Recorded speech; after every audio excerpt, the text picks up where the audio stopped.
Hello everyone, আসসালামু আলাইকুম। নতুন একটা ব্লগ আপনাদের মাঝে শেয়ার করতে যাচ্ছি। তো আজকে আমি রান্না করছি রাজশাহীর অতি জনপ্রিয় একটি খাবার, মাছ দিয়ে আলুর ঘাটি। তো আমি আমার নিজের মতো করেই তৈরি করব।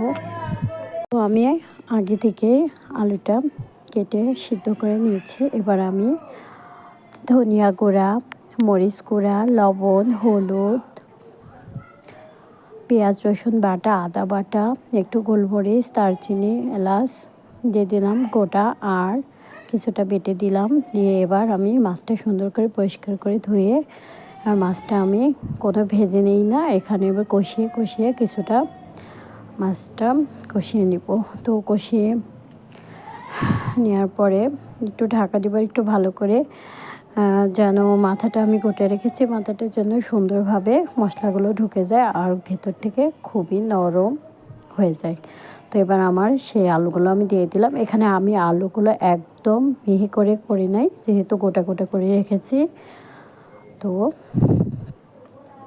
এই তো এভাবে আমি রান্নাটা করছি। আপনারা এভাবে একবার রান্না করে দেখবেন, বেশ অসাধারণ লাগবে, কোনো আষ্টে গন্ধ কিছু লাগবে না। এবার আমি কিছু কাঁচামরিচ দিয়ে দিলাম। তো আমার একটু বরাবরই আমি ঝাল ঝাল খাবার খেতে পছন্দ করি, এখানে আপনারা মরিচটা কম বেশি করে নিতে পারেন। তো এবার আমি কিন্তু, আপনারা দেখলেন সামান্য একটু প্রথমে তেল দিয়ে কিন্তু মশলাগুলো কষিয়ে নিয়েছিলাম। আর যেহেতু আমি বাগার দিব, মানে পেঁয়াজ, রসুন, পেঁয়াজ এগুলো একটু পেস্তার মতো করে একটু জিরা দিয়ে যেমন আলাদা করে আমি করে নিয়ে আবার দিয়ে দিলাম। তো এবার আমি অনেকখানি জিরার ভাজনা, এলাচ দারচিনি ভাজনা দিয়ে নিব। তো প্রায় আমার হয়ে এসেছে। তো এবার আপনারা করে একবার খেয়ে দেখবেন, অসাধারণ লাগবে।